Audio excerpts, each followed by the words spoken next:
Good day everyone. We are the group 3 and we're going to report about the deposit function. First, what is deposit? Deposit is a term used to denote the money kept or held in a bank account, especially to accumulate interest. The fund used as a security to get the goods delivered can be also called a deposit. Any transaction processed to transfer money to an entity for safeguarding can be referred to as a deposit. So when we say deposit, it is the transaction involving a sum of money that is being transferred to other entity to be kept as a deposit. The money that was transferred by the individual to checking accounts or saving accounts at a credit union or banks are also called deposit. So when an individual wants to open a bank account, he or she needs a certain amount for it. That certain amount is called minimum deposit. Minimum deposit depends to the bank or credit union you want to apply.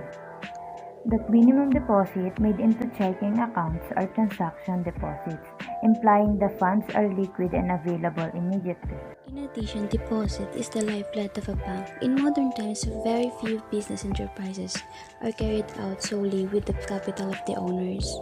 Borrowing funds from different sources has become an essential feature of today's business enterprises.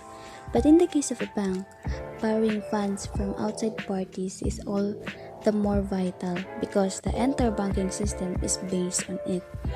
The borrowed capital of a bank is much greater than their capital. Banks' borrowing is mostly in the form of deposits.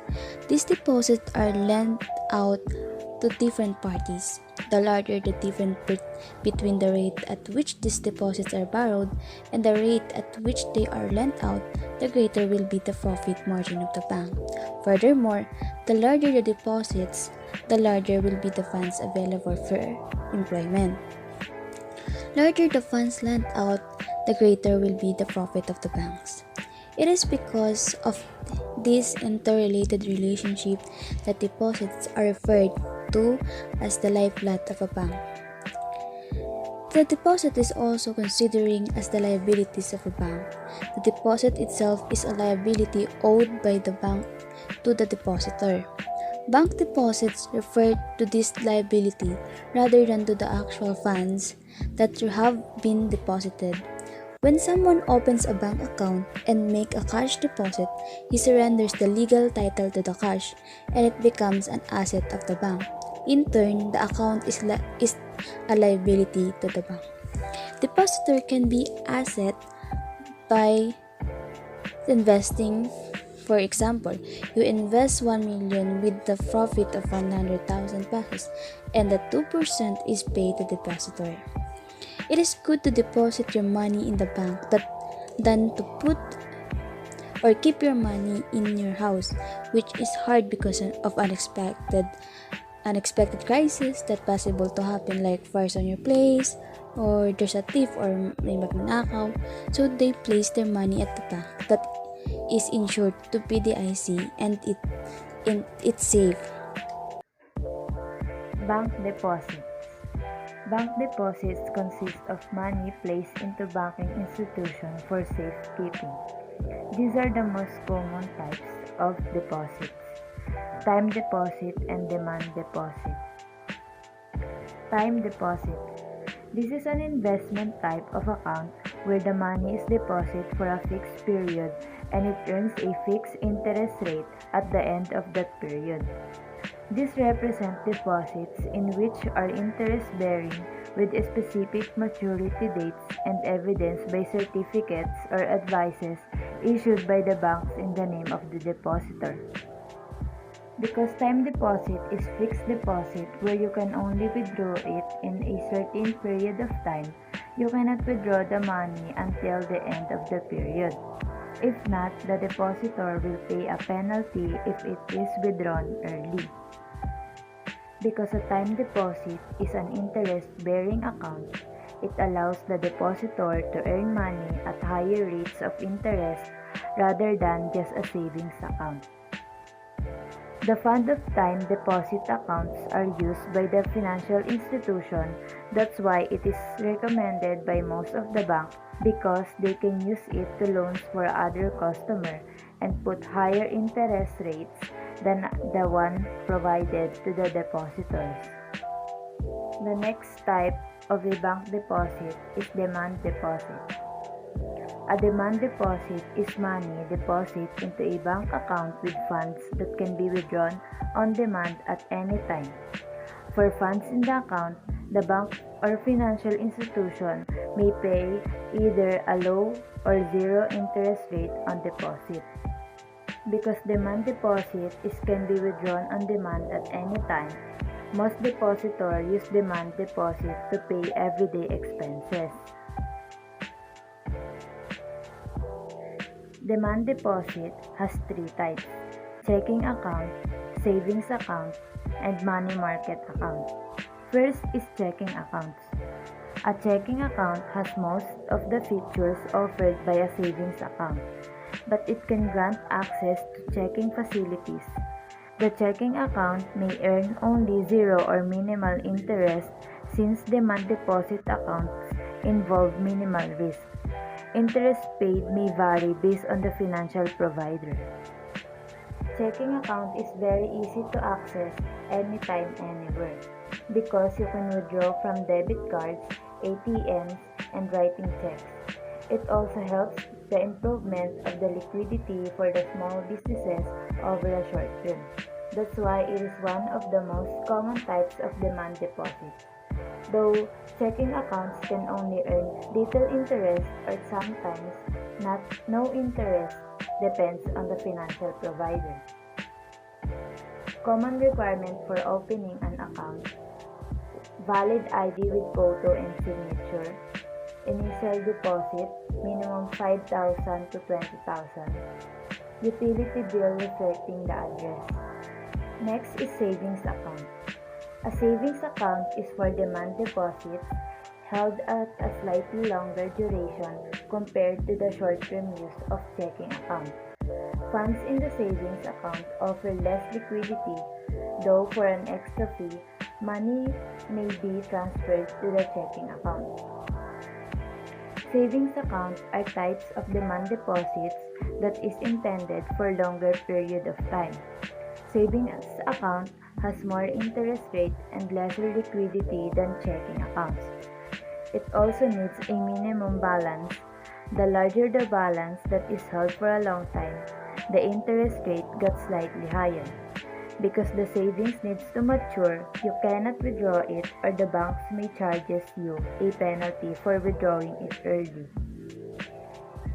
Common requirements for opening an account: photocopy of 2 valid IDs, proof of address, utility or credit card bills, voter's ID, and postal ID. 2 1x1 photo, an initial deposit of 2,000 and up. Last is the money market accounts. A money market account is for demand deposits that follow the market interest rates. Traditionally, money market accounts offer a competitive rate to savings accounts. In money market accounts, the interest is based on the situation of the market or the economy. That's why it fluctuates every day. That's also why the earnings here are sometimes higher or lower than the savings account.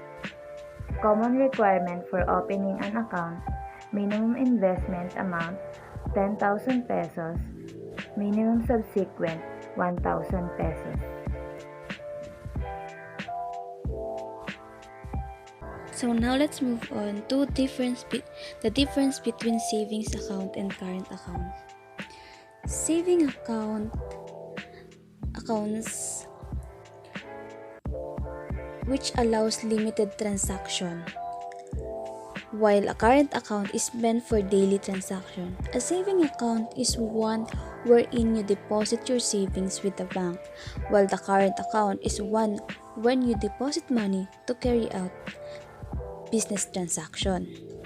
And on suitability, a savings account is most suitable for people who are salaried employees or have a monthly income, whereas current account work best for traders and entrepreneurs who need to access their account frequently. It says that saving account is suitable for individuals and the current account is suitable for business people. On interest, saving account earned by the account holder, while there is no such earning from the current account. A current account is actually a no interest bearing deposit account. Under savings account, interest on savings is earned by the account holder. Savings account earn interest. Therefore, these accounts typically come with higher interest rates than checking accounts, especially high-yield savings account that allowing you to grow your money faster. But in current account, banks generally do not provide interest on deposit because the deposit money has to be used in business transaction. On overdrawing, when you withdraw more money from the account than is actually there, then your account is said to be overdrawn. In the case of savings account, banks neither offer nor allow overdraft facilities. So the overdraft facility is the financial facility or instruments that enables you to withdraw money from your bank accounts on savings or current, even if you do not have any account balance. Like any other credit facility, the bank levies or tax an interest rate when you avail the overdraft facility, whereas this facility is provided with the current account. Unlike savings account, current account offer the added benefit of an overdraft facility which can come useful for emergencies when your funds are limited. And on minimum balance, for bank accounts, the minimum balance is the minimum amount that a customer must have in an account to receive some service benefit, such as keeping the account open or receiving interest. The minimum balance required to maintain a savings account is usually low, but for a current account, it is much higher in comparison. The most common and typically the first bank account that Filipinos open is a savings account, which is used to save money for meeting short-term or long-term financial needs, such as for investment, emergencies, and future purchases. On the other account, a current account, or also known as checking account, is used to regular and frequent money transactions like paying bills, tuition, and rent. Government agencies and commercial bank in the Philippines require this type of bank account for repayment of personal loans and housing loans through post-dated checks. And also business and non-profit organizations use it to manage their cash flow efficiently. Saving account, it has ability to earn interest that allows you to earn interest on your savings. Interest rates for saving accounts in the Philippines range from 0.10% to 1.75%. Although these rates are lower than those of other financial products like mutual funds and stock, a saving account still lets you grow your money just by keeping it in the bank. Saving account is cheaper to open. Opening a savings account usually requires a lower initial deposit than when you open a current account. Certain bank allow setting up an account with them for as low as 100 pesos or 500 pesos. And also savings account is cheaper to maintain. Savings account also come with lower maintaining balance. Typically 2,000 pesos to 3,000 pesos for accounts with ATM cards and 10,000 for those with passbook. And you can even find savings account that require only a 100 pesos or a 500 pesos minimum monthly balance. And on current account, current account varied choices of medium payment.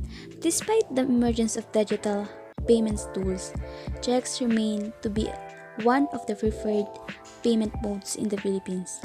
Thus, having a checking account is ideal for individuals and businesses who need to pay in checks for their financial transaction.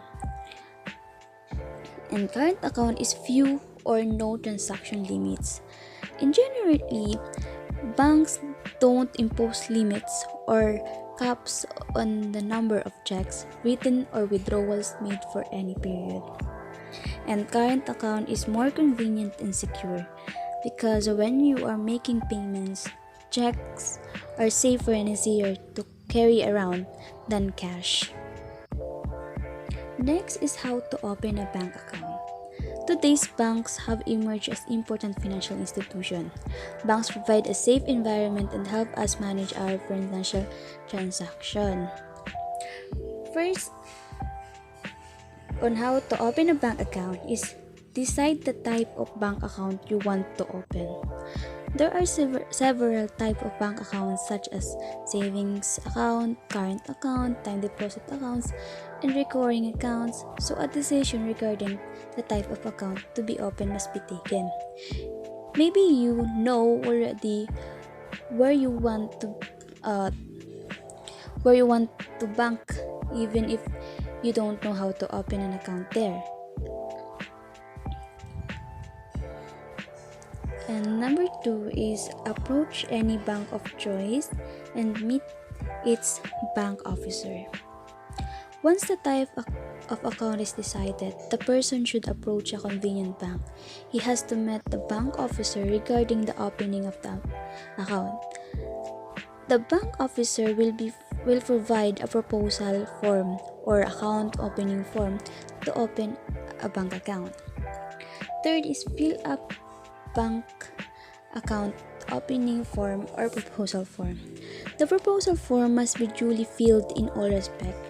Necessary details regarding name, address, occupation, and other details must be filled in wherever required. 2 or 3 specimen signatures are required on the specimen signature card. If the account is opened in joint names, then the form must be signed jointly. Nowadays, the bank asks the applicant to submit copies of his latest photograph for the purpose of his identification. And as you open a bank account, you'll need to provide sensitive information to the bank.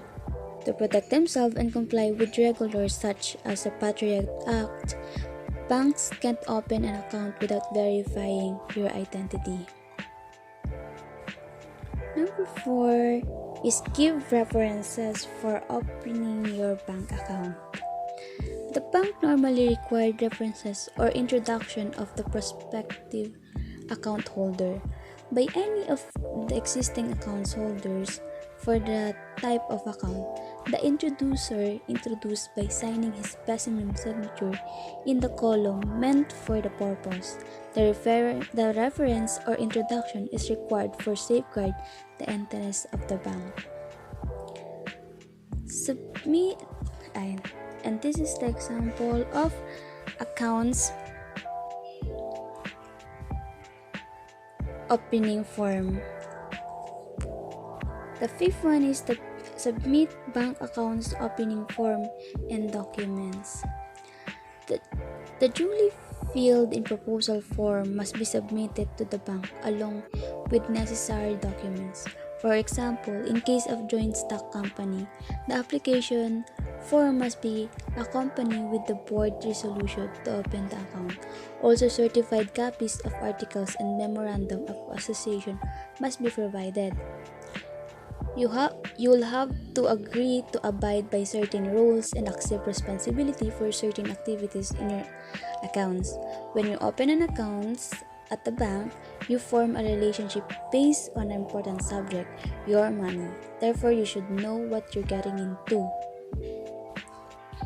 6th is officer will verify your bank account opening form. The bank officer verifies the proposal form He checks whether the form is complete in all respect or not. The accompanying documents are verified. If the officer is satisfied, then he clears the proposal form. And last is the deposit initial amount is newly opened bank account. After getting the proposal form cleared, the necessary amount is deposited in the bank. After depositing the initial money, the bank provides a passbook, a checkbook, and a pay-in-slip book in the case of savings account. In the case of fixed deposit, a fixed deposit receipt is issued, and in the case of current account, a checkbook and a pay book in slip is issued.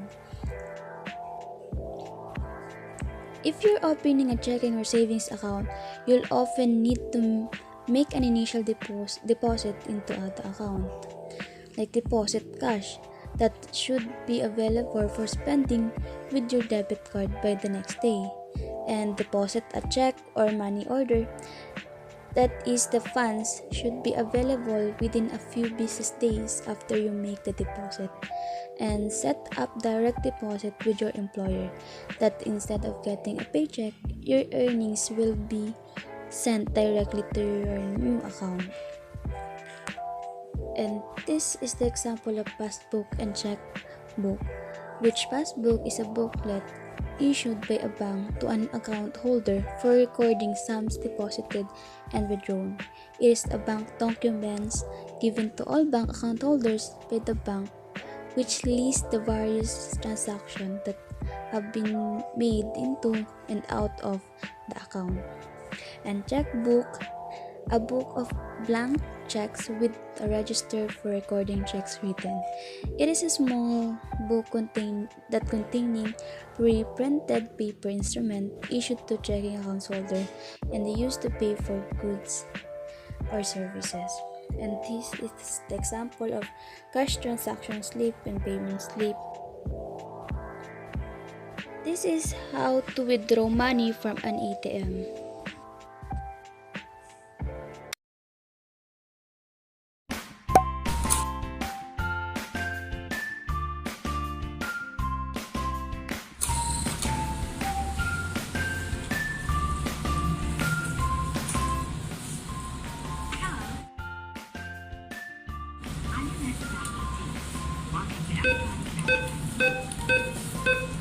Now press the key of your section.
Hi guys!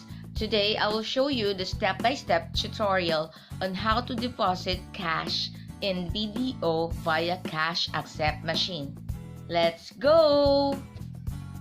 By using this machine, you can deposit cash to a BDO account without having to transact with a bank teller. Step 1. Go to any Cash Accept machine. Step 2. On the screen, click the Press for Cardless Transaction. Step 3. Then click the Cash Deposit. Step Select the destination account type by pressing Peso Savings. Step 5. Then enter your 12 digits account number. Keep it confidential. Step 6.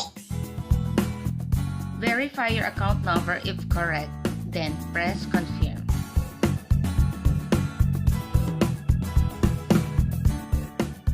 Then drop the cash you'll deposit in the cash bin. And wait for a few seconds while your cash is being processed. Double check and verify if the total amount is correct. Step 7. Press confirm Step 8. and press confirm again. And wait for your receipt. That's it. That is how to withdraw money from an ATM and how to deposit money on a cash machine. Now let's proceed to joint account. When we say joint account, is a bank of brokerage account, which is a brokerage account is an arrangement in which an investor deposits money with a licensed brokerage firm who places trades on behalf of the customer, shared between two or more individuals. Joint accounts are most likely to be used by relatives, couples, or business partners who have a level of familiarity and trust with each other. Joint account is preferred to have business partners, husband and wife, senior citizens. It is an account that you share with another person for things like paying the bills, depositing paychecks or savings for a vacation or down payments for a car. Most often, joint accounts are held by one individual and it's a significant other, family member, or business partners. However, any two people can open a joint bank account together if they choose. It is helpful to you if you and someone else have joint responsibilities, like when you are running a household or business, as it allows you to both contribute to and withdraw from the accounts. And here are the types of joint accounts. First is either or survivor. Either or survivor is one of the popular modes of joint accounts with two account holders. The name of the first person on record as primary or first account holder and another one is a secondary account holder. And on the death of any of the holders, another one will become the survivor and operate the account as an individual. These accounts can be accessed and managed by either of the account holders when they trust each other and anyone wants to do operation. Example, mother and daughter can open a joint account. On the death of any one of them, the surviving person can continue the account or get the account balance transferred to her name. Next is anyone of survivor. Anyone or survivor has more than two account holders and anyone can cooperate them. In case of the death of any of the members, remaining survivors can continue or close the accounts. If you want your father, mother, and spouse to be able to access and operate your bank account, then this is the best option in case of death of any one of the account holders, the remaining survivors can continue to operate the account. And next is former or survivor. In case former or survivor joint account is in only the bank, primary holder has the right to operate the account. It means the second holder has no right on the account. One former wants to control as long as he is alive. In case of death of the primary holder only, the secondary one can operate or close the account. After closing the account, the survivor can transfer the balance in his or her account. Next is latter or survivor. In this case, only secondary holder is permitted to operate the accounts. The primary holder has no right on the account.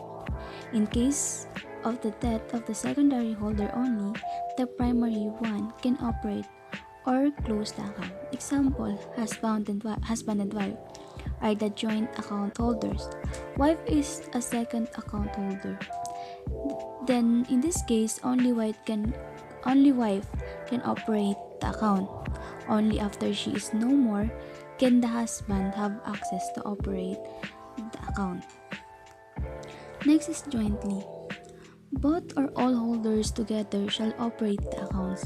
In other words, if the person is needed to make a transaction, all holders should be present before the bank.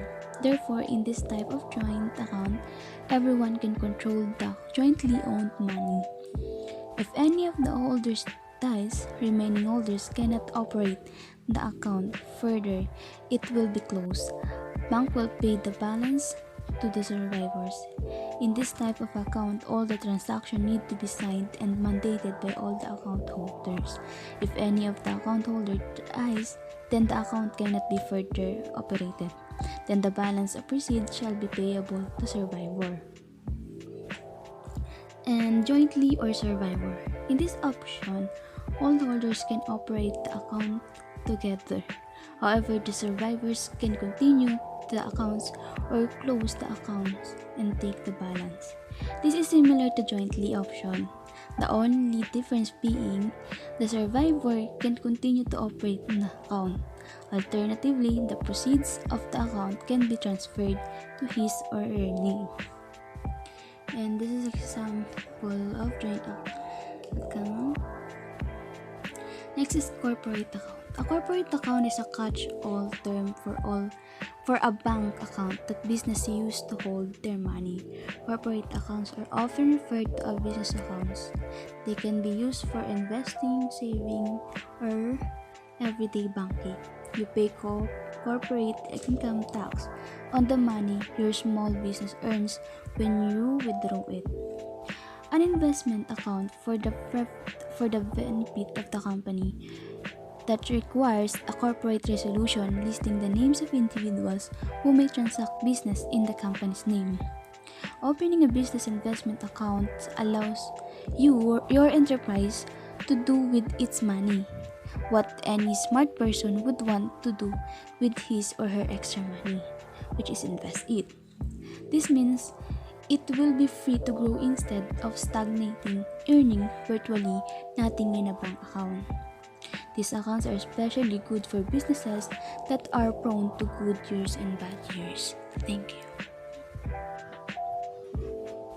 Good day everyone. My name is Cherish Joy Arca, and I will discuss about individual account.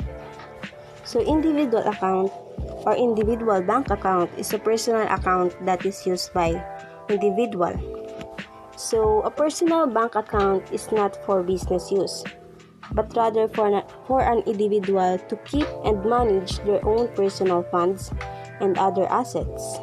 This would be your personal banking account rather than a shared corporate account or a joint account. A personal account are often kept completely separate from business and joint account because they are completely in the interest for one user rather than many.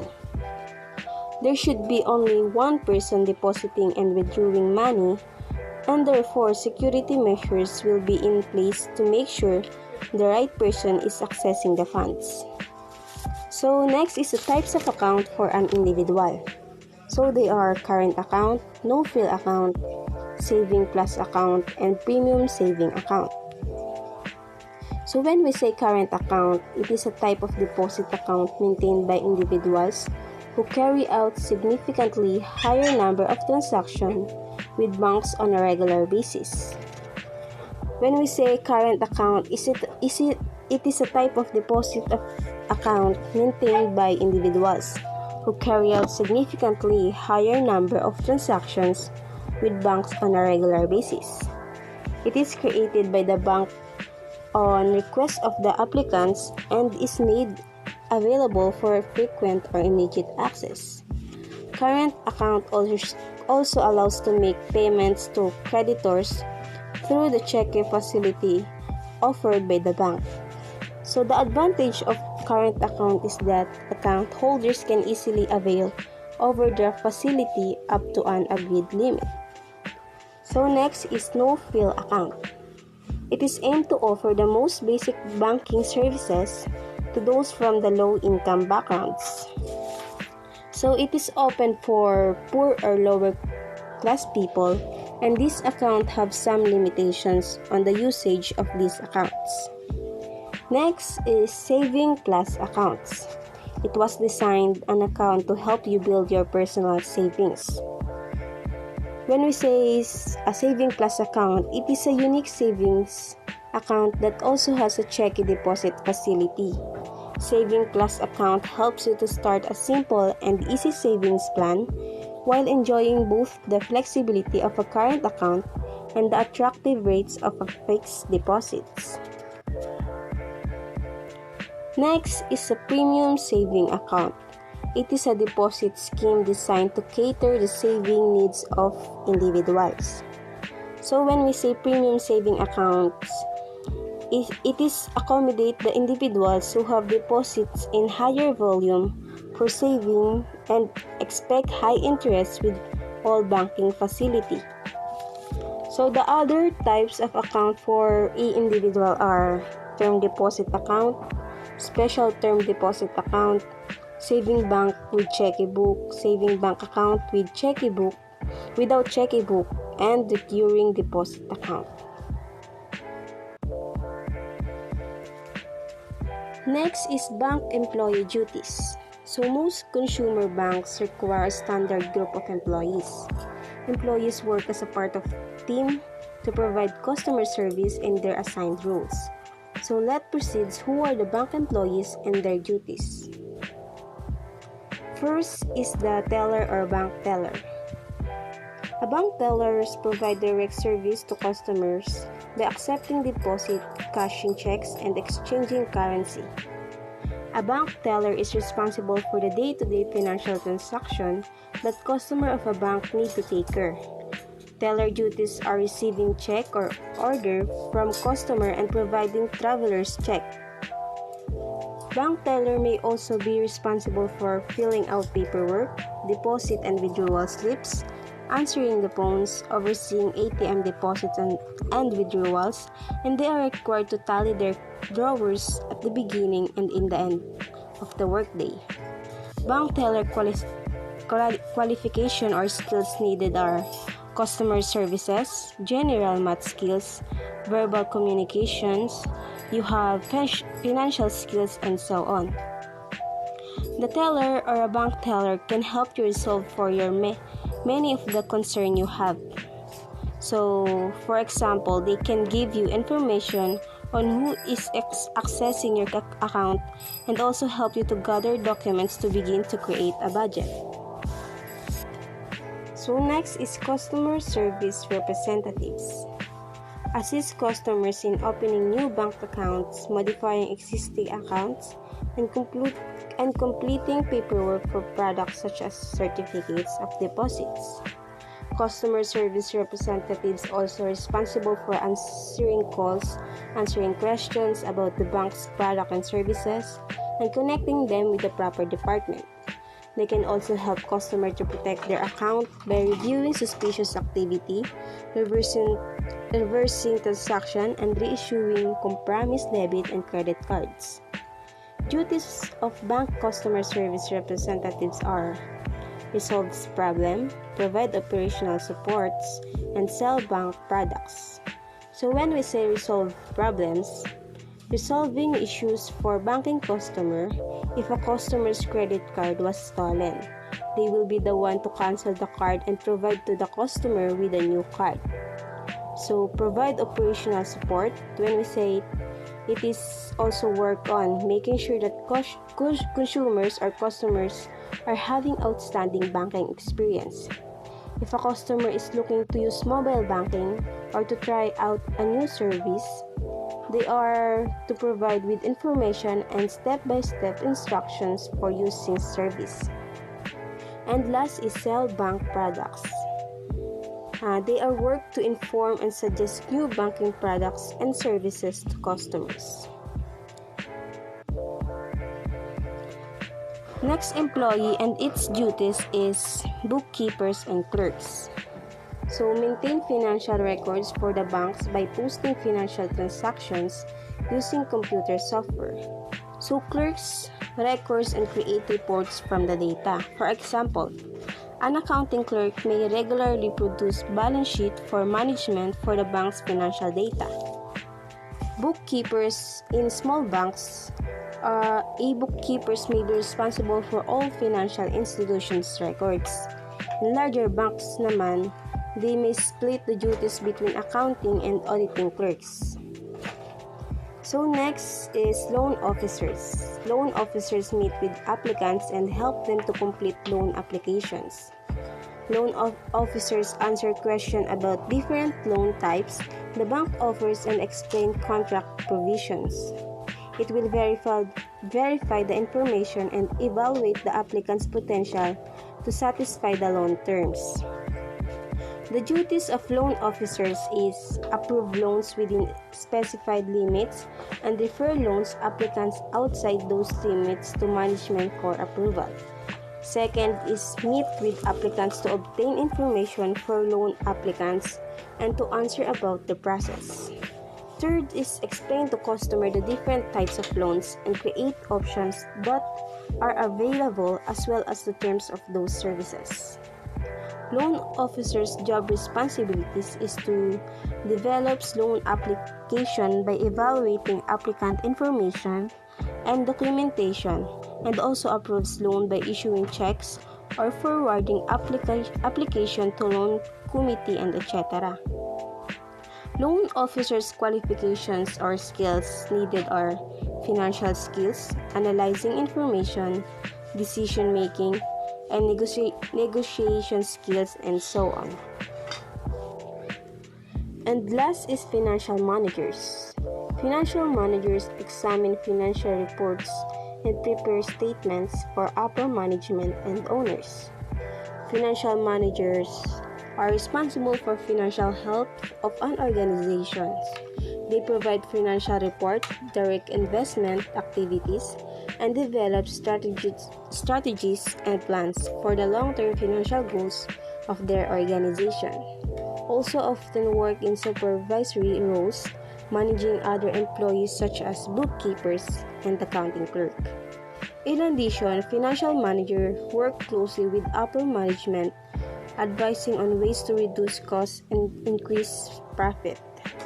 So to become financial managers, the qualifications or skills needed are you have analytical mind, negotiation skills, and the ability to develop strong working relationships, and good communication skills, and so on. So next is deposits accounts or why keep your money in a bank.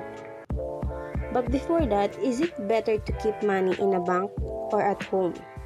So for many people, keeping their money at home feels like the safest and smartest option. So bakit? Dahil lagi nila ito hawak, nakikita nila, iniisip nila na nasa bahay ka kaya safe, and so on. But the truth is, if you are keeping your money anywhere but not in a bank, you are taking unnecessary risks, leaving money on the table, or even worse.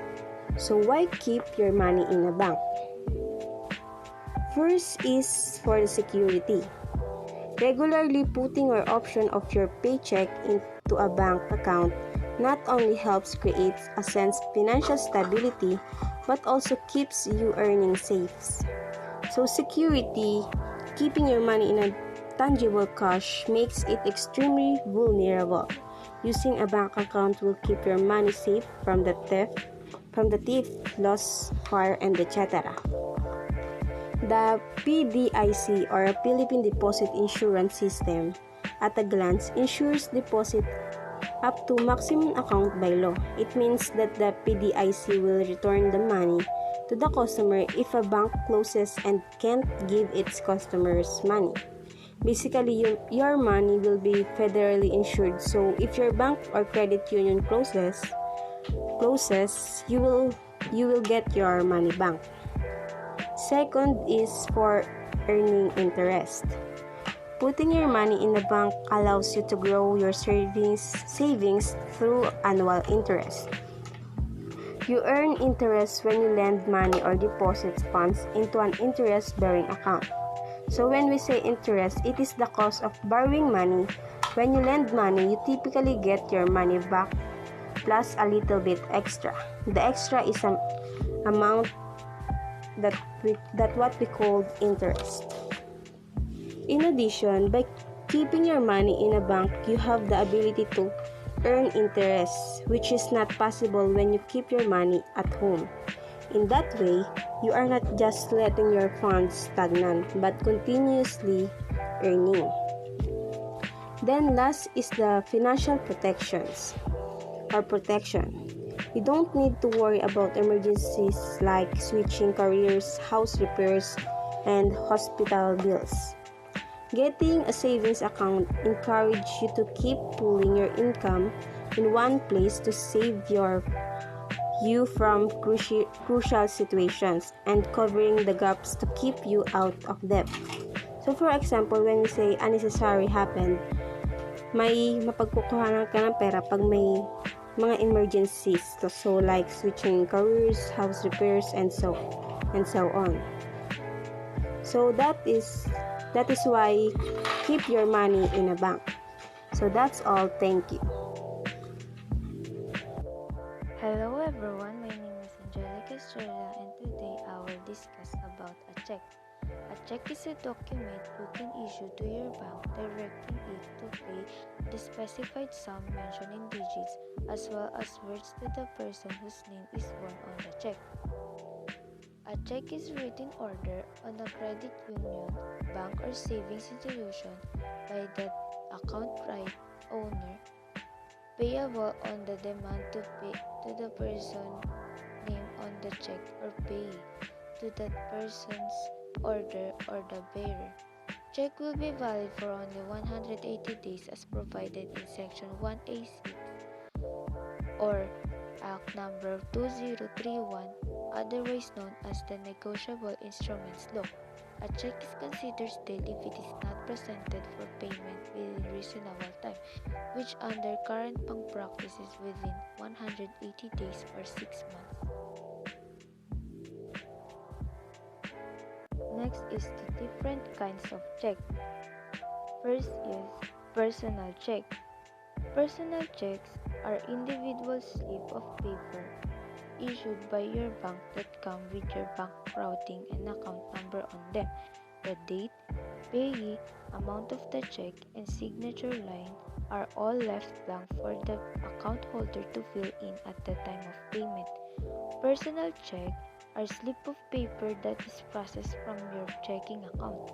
On the check, you write an amount of money and the name of a recipient who will receive that money. Personal check can be useful because some transactions still requires check.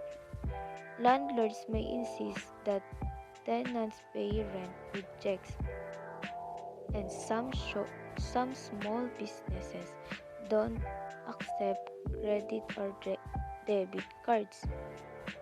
The next one is certified checks. Certified check is a type of check for which the issuing bank guarantees that there will be enough cash available in the holder's account when the recipient decides to use the check. A certified check also verifies that the account holder's signature on the check is genuine. Certified check is used to reduce the risk of payment in case the writer of the check does not have sufficient funds in their account. In order to avoid the loss of money and ensure payment, many individuals or business will ask for a certified check, making certain they will receive the appropriate funds. A bank will verify the funds in the account and draft a check for that amount. There are some downsides to using certified checks. For example, banks will usually charge a fee for certifying checks. In addition, a depositor usually cannot place a stop payment order on a certified check. These are the example of personal check and certified check. The next one is post-dated check. Post-dated check is a check on which drawer mentions a date subsequent to the date on which is presented. Post-dated check is writing a check for a future date instead of the actual date that the check was written. This is typically done with the intention that the check recipient will not cash or deposit the check until the future indicated date. This is usually done to account for an anticipated delay in deposit. For example, you may decide you would like to post-date a check if you are sending in a bill payment earlier than the due date. It is also common to post-date check if there are insufficient funds in the checking account at the time the check is written.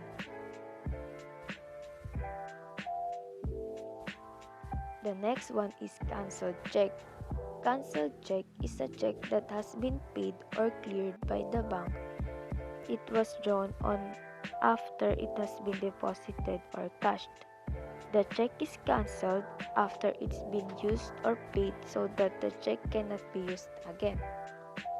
Canceled check is one that has been cleared by cashing or depositing it, rendering the check null and void for further transaction and cannot be reused.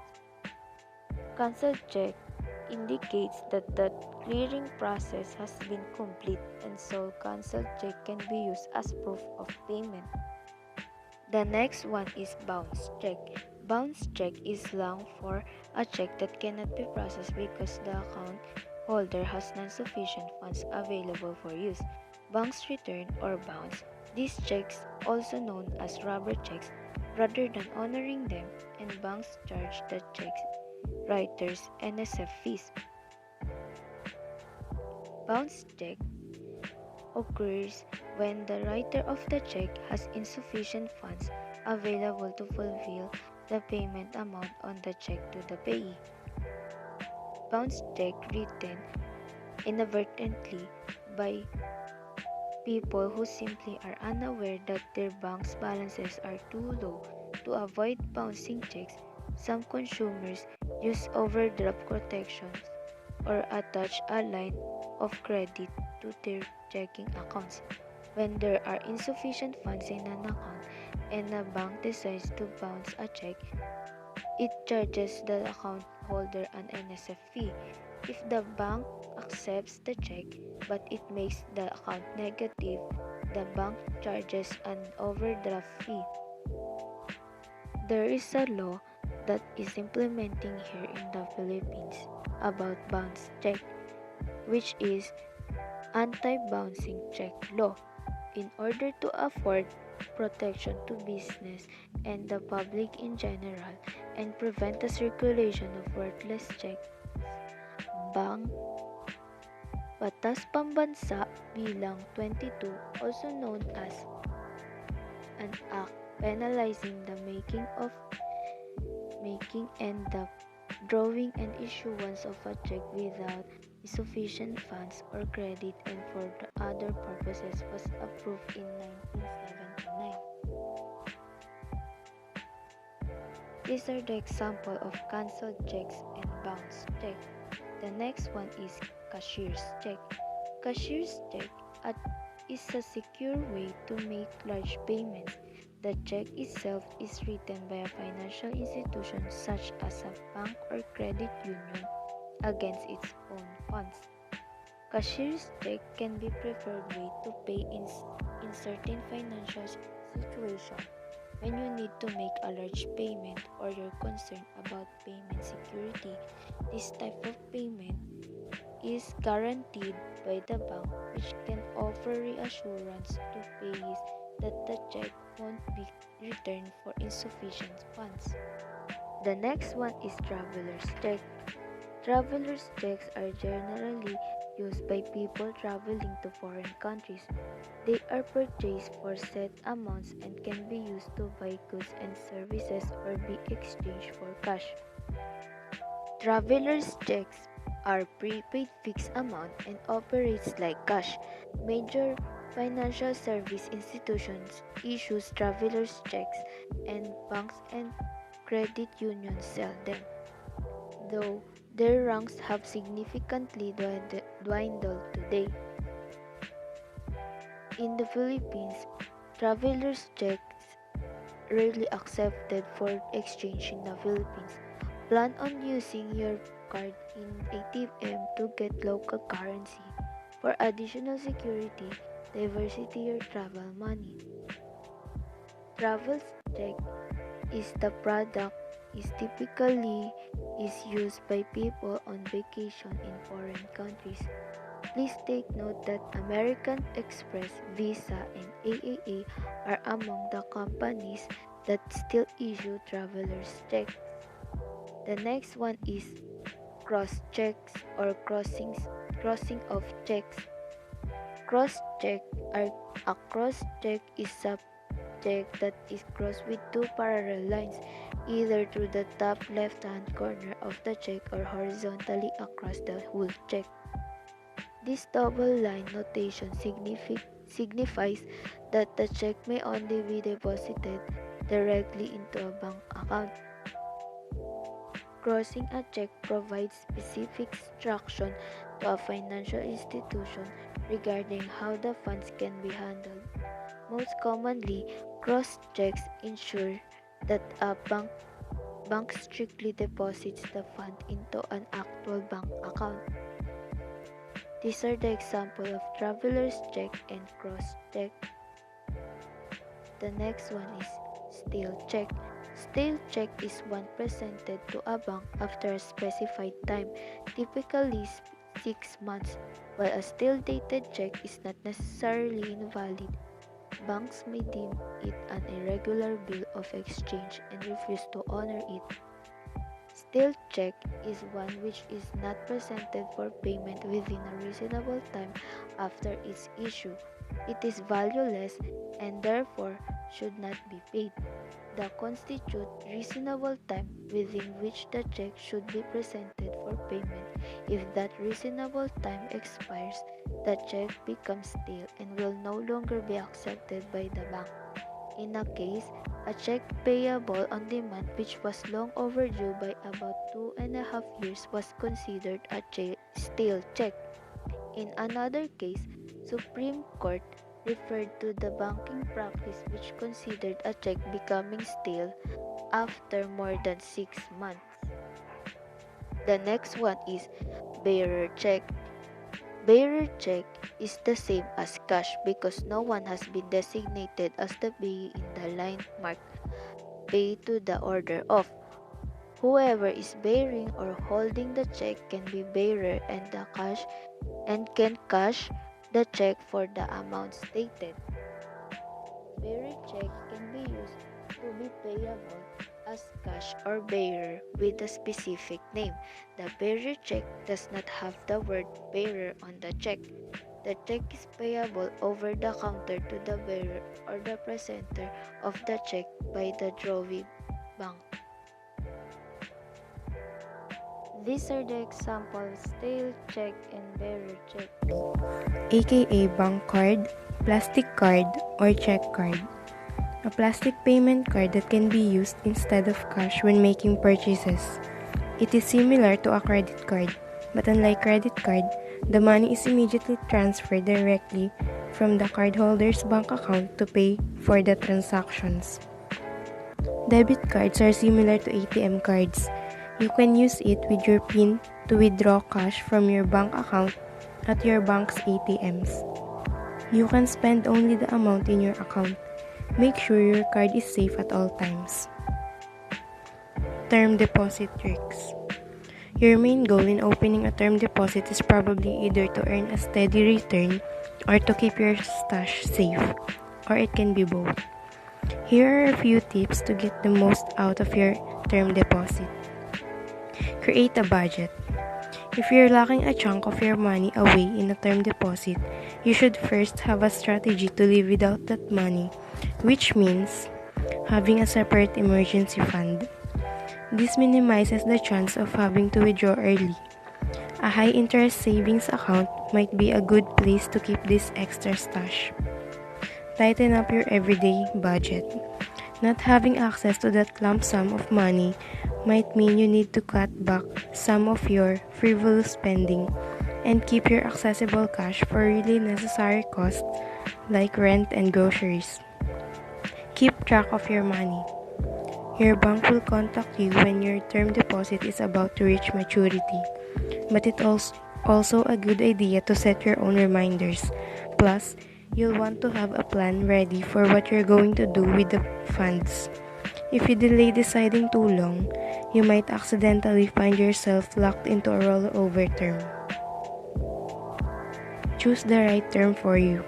Usually, a longer term will offer a better interest rate, but that won't matter if you have to withdraw from your deposit a few months in. Pick a term that you're confident you can stick to. Maximize your balance. The more money you put in upfront, generally, the more interest you'll get out. So check the nooks and crannies of your budget and plump up your initial deposit with any extra funds that are giving unused. Stagger your term deposit. If you have multiple term deposits, try staggering the maturity dates so you'll get your money back at different times. This can be a great strategy for retirees or people living off their savings because it's almost like receiving a regular paycheck and can help you manage your budget by giving you gradual access to funds. Find the best interest rate before you lock in. A term deposit lasts for a fixed term at a fixed rate, so whatever deal you choose, you'll be stuck with it for a minimum of month. That means it's important to find the most competitive term deposit offer around so you don't waste any time with a subpar interest rate.